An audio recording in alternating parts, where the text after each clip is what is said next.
on my newest group of quilts. I think they might be called gem flowers, but I have a couple finished. This is one. This is going to be a flower hug that doesn't need to have any applique. So it's done. I've got a binding on it. It's quilted. This one can be like a table runner or any sort of a wall quilt or table quilt. And then the third one is this one right here.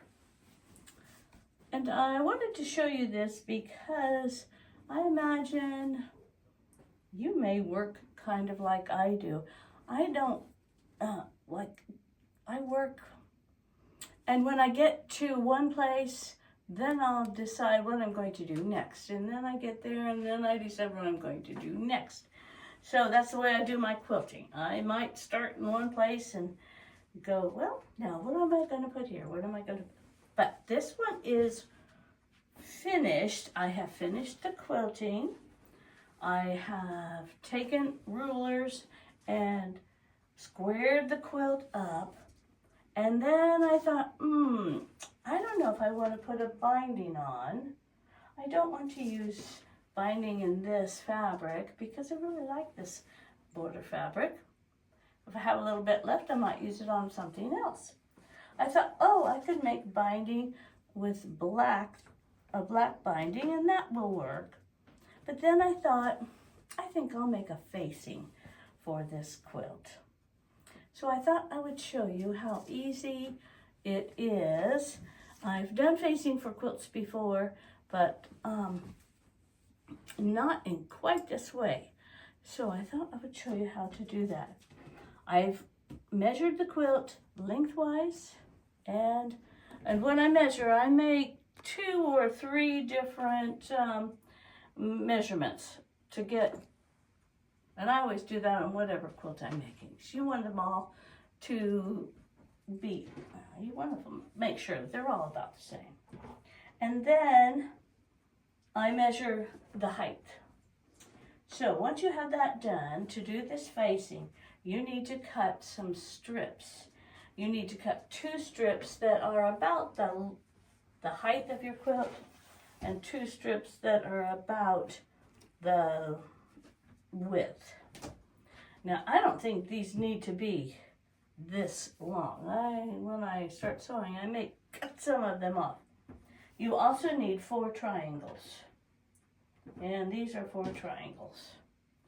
So, once you have those cut, kind of depends how wide you want your facing to be, how big you want these to be. So I have kind of got a plan here. We'll see how it works. And now I'm going to move on and do the next thing. What I'm going to do next is I'm going to fold each of these squares into triangles and press them really well. And then I'm going to fold the strips lengthwise and press them very well so that I end up with 2 pressed for the sides and 2 pressed for the top and the bottom. And then it'll be time to do some pinning and sewing. So that's where I'm at right now. I'll catch you up in a little bit. Okay, I have my strips and my triangles pressed, and I went ahead and started laying them out.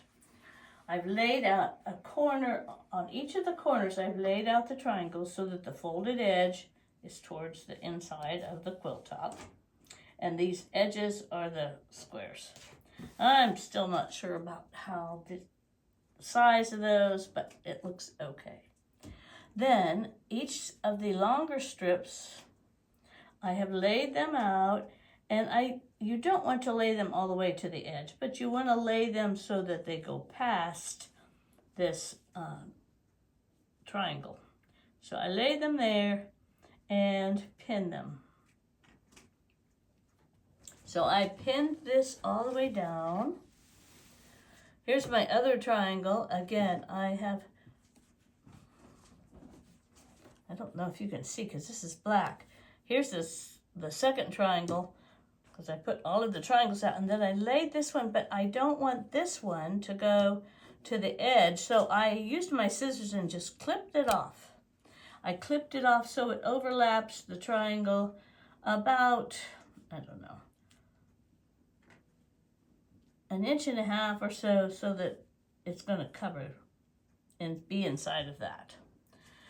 Then I went ahead and did the shorter strips. Once again, they are shorter than the full side. There's another triangle, put the third one on. And where's my fourth one? And I thought, so make sure when you're putting them on that the folded edge is going to go towards the inside of the quilt. And I'm going to lay this one right about here. And I'm going to pin it. It's kind of hard to see with black on black here. And I will put a few pins through here. I'm lining them up. These pins are kind of lightweight, but hopefully, now see how long this is? This is where, when you get to there, you don't want it that long. So I'm going to cut it so that it's, about here.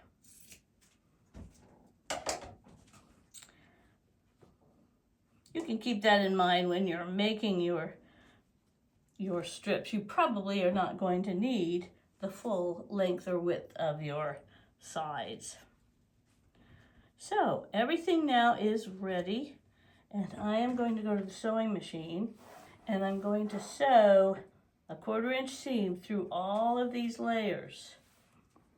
The sashing here, or this border thing, the facing, and the quilt, sew through all of it. I'm going to use my walking foot, and I'm using black thread, but I don't think it's really going to show. And I'm just going to go through and sew all the way around the edge, and then we'll go to the next step.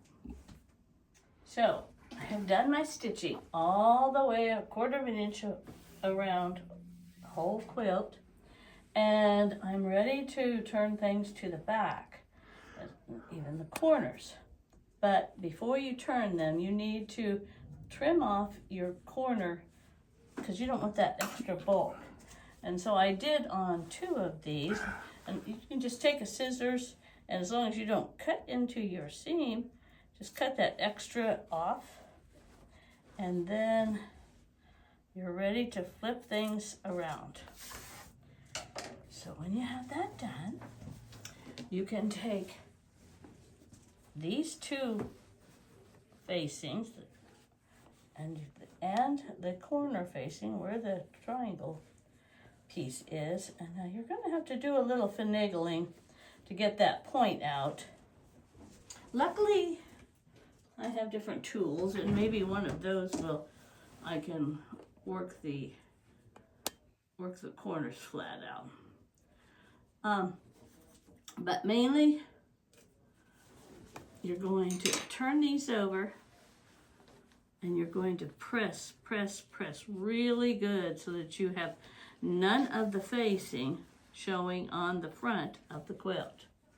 I haven't started that yet, so I'm going to have to do that with my iron. I'm going to press all the way around, getting this all to the back and nice and flat.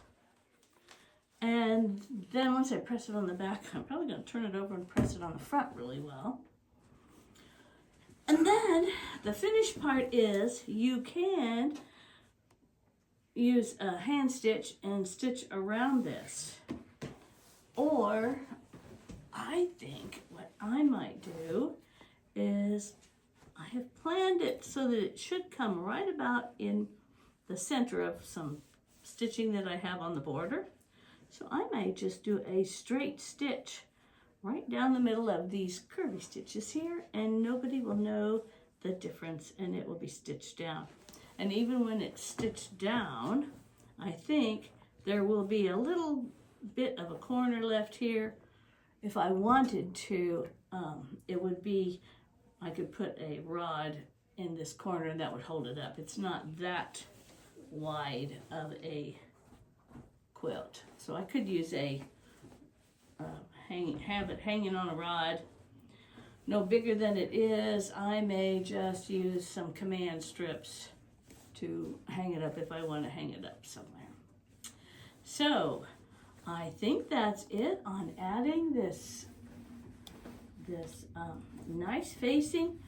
It works as well as binding, and sometimes I think it might, well, you really can't see the edge or how it's going to look, but I think it's going to look a whole lot better than having an extra binding on the top.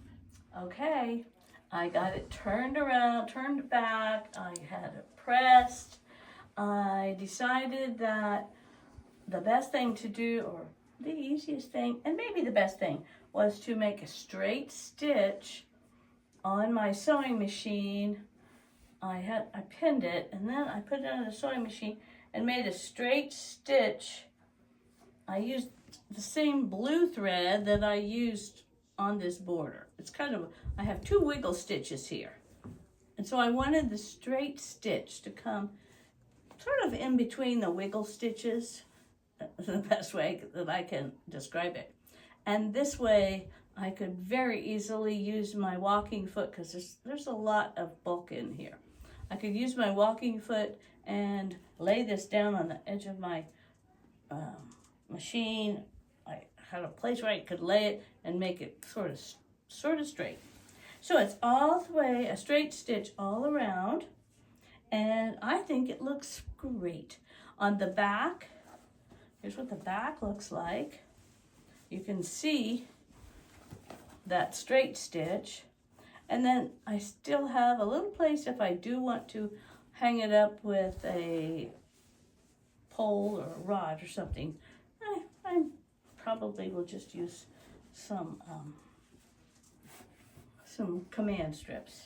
But there's number 3 done, and now I have all 3 of my gem flowers finished, and I like them. If I want to put some beads or buttons on, that will come next, and I do need to put a label on each one.